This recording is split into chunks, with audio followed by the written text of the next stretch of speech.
When it comes to AI and the nonprofit sector, I would love to see what you think about it. Philanthropy was very systematically also very white-led. There's a lot of grants and money in philanthropy that's still only available to who you know, and we are not in that space. Man, I've worked with organizations who write all of their donors in an agenda, but it's not sustainable. Once they type write me a strategic plan or write me a fundraising campaign, they're more bought into it because, oh my God, this could save me time. At least with AI, it's also how to use it ethically and responsibly. Make sure you review what you're promising the funder to do with that money.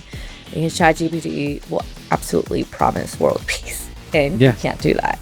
So staying true to what your program actually does is important. AI is very well received. It's not going away. It's the future of working, learning, understand how it works, and how can you implement it so that you could take away some of the hats that you wear.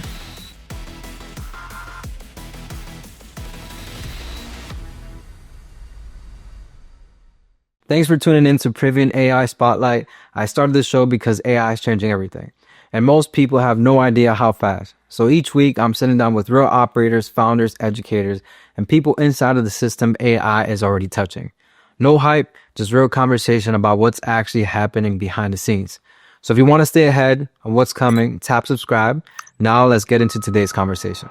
Welcome back to the Privian AI Spotlight. Today, I'm sitting with Dr. Andrea Ortega, the CEO and founder of Palante Nonprofits, who does incredible work, as you might have guessed through the company name, in the nonprofit sector. She holds a PhD in public administration and has dedicated over a decade in leading successful nonprofits organization and service teams. And today, we'll discover how AI is impacting the nonprofit world. So, Dr. Ortega, thank you so much for joining us today. Thank you so much for having me here. Super excited to be here with you. For those who do not know you and those who want to kind of discover more about the nonprofit world, can you tell us a little bit about yourself and a little bit about your industry? Of course. So, nobody grows up saying I want to be in the nonprofit sector. I grew up like every other Latina, first generation immigrant, wanting to be a doctor. And, I think it was in college when I took the MCATs and I realized that this was not for me. And I had been volunteering with a nonprofit organization who worked abroad in Colombia for many years.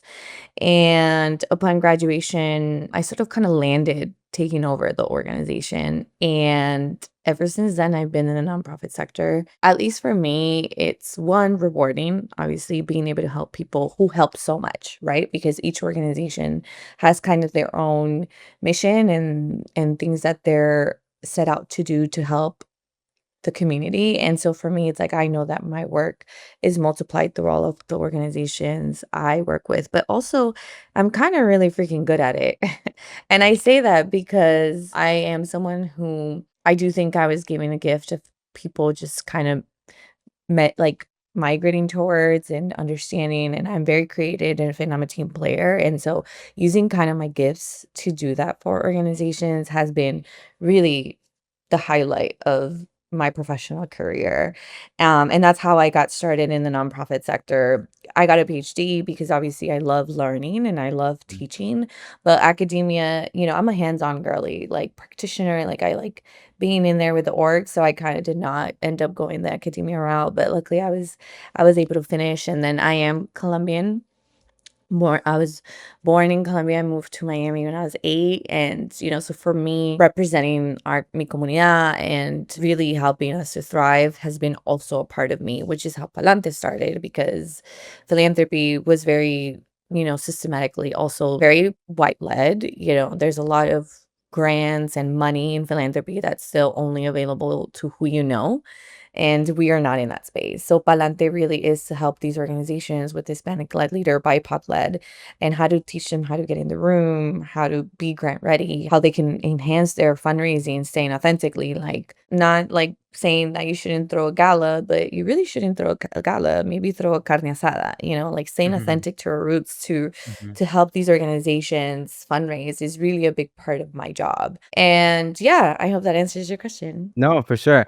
I really like the name Palante. I think as a, Dominican, just a Latino myself, I think that word it carries a lot of weight and actually can inspire a lot of people. But can you tell me a little bit more about how you came up with that name and what is it that you're Oh my trying to gosh. inspire people with that specific name?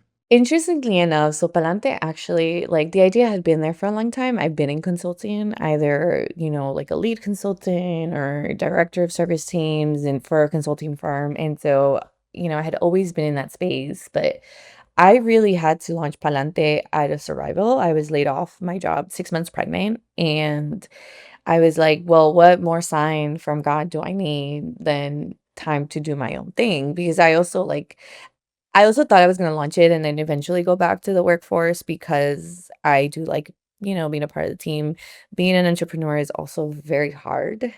For sure. I don't, people can glamorize it whatever they want, but at the end of the day, I'm the marketer, sales, all of the things. I kind of was in this moment where I just have to keep moving forward. Like I have to keep moving forward.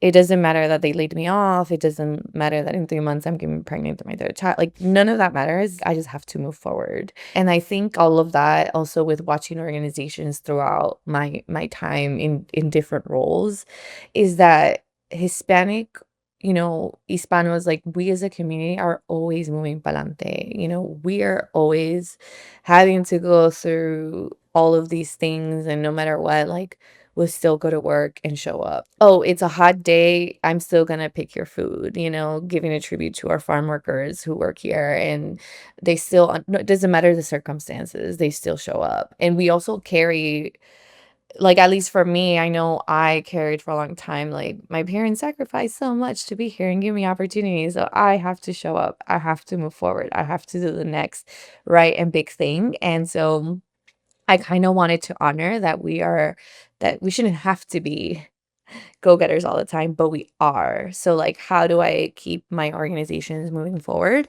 was a really big part of it. And I think my slogan is like, we're in the business of moving communities forward because, like I mentioned earlier, organizations I get to work with have their own mission, purpose, and issue that they're trying to solve or help mitigate. So me being a part of that, I know that estoy dejando like my little piece of knowledge, of support, of resources to help them continue to do that. And that's what Palante is here to do. No, that's amazing.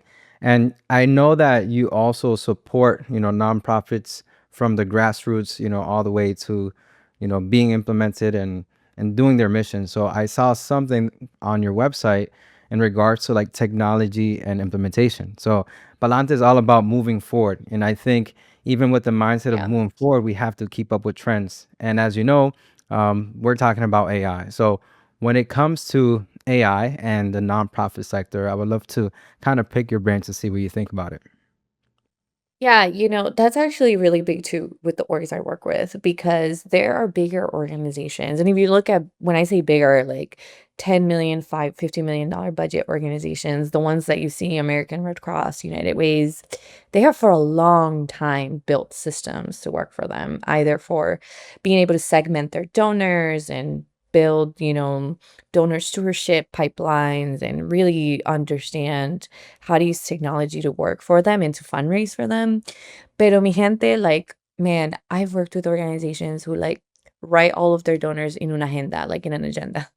Like Mhm. I love my people. We're like we move palante with whatever we got. And so, but it's like a part of me, it's like you can keep doing that, but it's not sustainable because if you get lost and your agenda gets lost, where is all everything, And I'm not saying everybody does that. Obviously, I come across orgs who do have everything in their G Drive or their G Suite and, are able to start building systems. But I do think there is a huge gap and there's a huge tech gap for organizations that are more, Hispanic led, at least the ones I've gotten a chance to work with. And I have to come in from a place of earning their trust so that they let me see their processes before I go do this, do that.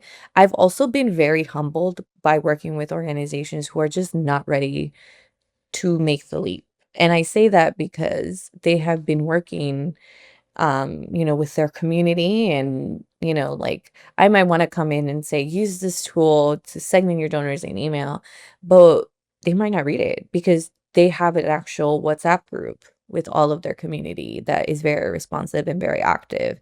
So my job is literally to learn and immerse myself into their operations so then I can offer little by little what they can implement.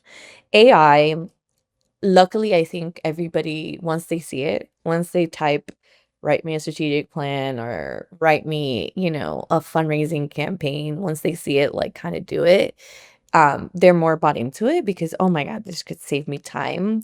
So I think, once it's introduced, at least with AI, it's also how to use it ethically and responsibly. A lot of them, um, you know, you shouldn't upload all of your donor information on there. Like, make sure you have the paid version where you can turn off, AI learning from your data and different things like that. So, like, I try to come more of like, I learn what their process is, start observing, taking notes so that we can kind of implement it correctly. AI is, I would say, very well received because, again, once you see the power of it, you're like, oh my God, this can make me, I already wear 20 hats. ChatGPT can be like my next person that hats get taken away. But then I come in and be like, let me teach you how to do it correctly. Yes, you can probably say, ChatGPT, write me a strategic plan, but it'll make up things unless you feed it information, right? So you have to feed it the right information. So let's transfer over everything you have written in that notebook of ideas. Let's decide what's actually going to work and what you're planning to do next year or next quarter. And let's start building and challenging it, right? I like to think of AI as also like, it will give you stuff because it's artificial intelligence. It's your job to make sure that you are giving it enough information that it'll fill in the gaps where needed, but stay true to what you're trying to do. So I do a lot of that kind of work when Mhm. implementing, but with nonprofits, it's not as easy as, I will say, okay, I have a small business, team 3, they wanna implement AI, and, like, okay, let's do it. Maybe they're very tech savvy, or, they already have integrations, with all of this tool, but the orgs I work with tend to not have that. So how do I ease them into, and usually I take it about one process at a time. Mhm. Yeah, I think that's super important because I believe every nonprofit would have their own unique problems.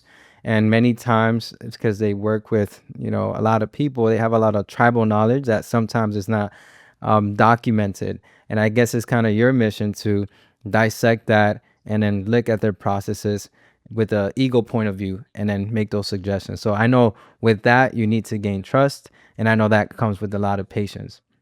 And so when we look at the idea of, again, like tribal knowledge or things kind of scattered everywhere, have you had an idea of how AI can be used that can be implemented within different workflows that you see as a common theme within nonprofits? Yeah, I mean, I think there's a lot. People tend to run to AI to maybe like the fundraising side, right? How can I use this to make money? But I like to use it. I would start first with the foundation, like internal operations, because at the end of the day, fundraising, yes, AI can help. At the end of the day, fundraising is still building a personal relationship, with the funder, with your donor. So I actually would say AI is really important for your operations. What are you doing day to day, week to week, that is repetitive, that maybe we can use AI to replace or anything?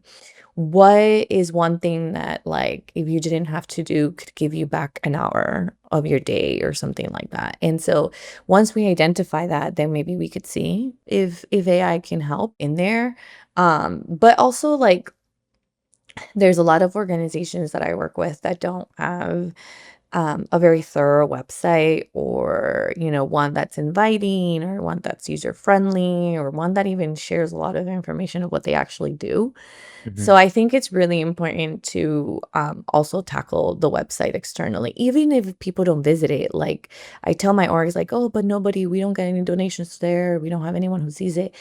That's fine. But funders ask for a website. A lot of banks will ask you for your website or anything when they're trying to determine if there's fraud or anything, because they need to see that it's an actual, like, functioning organization. A lot of funders are now asking for social media website for those kinds of things. And so, at least for me, like, you can use AI as well to help there. And I know that, especially for you, like, what Privian does, and what could really help is also being able to give the right information to someone who comes without having to take away time for you. But internally also, like, I always say, like, before you do anything external, make sure your team is 100% ready to take it, to knows what to do, knows how to answer, knows what to expect. And I think operationally, AI is really an important tool. So you mentioned about how it's really important how companies have a good website, right? And I think Mm. there's a lot of things that have to go into play. Like, for example, I know a lot of companies use AI as a web widget within their website. However, this would only work if people are going on the website. So it does go hand in hand. So you definitely need your marketing in place. You definitely need your branding in Mhm. place. And then naturally, this AI agent can be used as a lead magnet. You also mentioned Mhm. about different agents being used for internal purposes, right? So there's a Mhm. lot of processes, or I would like to say a lot of documents that have to be referenced on a daily basis that sometimes it's really hard to go to a Dropbox and then a Google Drive or just find it in different folders where if you can have an agent that can make it so accessible within, a conversation, why not have it? So I like the same approach you said in using it with internal teams. So I think that's a huge value add. When it comes to AI, and I know you said right now your industry is receiving it really well. However, what are some misconceptions or what are some worries that people within the nonprofit world might be having about AI? Maybe that it's secure. I think people don't understand a lot of what these how these platforms are built. So I tend to say, like, if you're gonna use Gemini or Claude or whatever you're gonna use, like, do the paid version, learn about the settings, set it up to protect your information. So I think there is a misconception about just using it, and a lot of the people I work with don't tend to think about cybersecurity or how the models are learning from the information that you put in there. So I tend to spend some time explaining them how these work, why it's free, Hmm. and why they should invest in it, right? Because it's really an investment. Any type of AI tool that you use is really an investment because it's supposed to help whatever task you're at. I think another misconception is that, especially how I've seen it used, is that it's gonna be right. So I think I mentioned this in my earlier exercises. You can read a grant, right? Like, a lot of organizations will use it for a grant. Like, here's this grant application, write it for me. And then they'll leave it as is. And I've been on the other side where I've reviewed grants either for helping, I've been contracted before to help with, like, helping them write their reports, and then I'll ask for the original application, and I'm like, "Oh my god, they totally used ChatGPT." And then I'm like, which is fine, fine, Hmm. but ChatGPT will be like, "Our KPIs for our grants are that we are going to save the world through our program." And I'm like, "That's not realistic," right? So I spent a lot of time with my RAs like, yes, it's fast. Yes, it's a great tool. Prompting is an art, right? So, like, Hmm.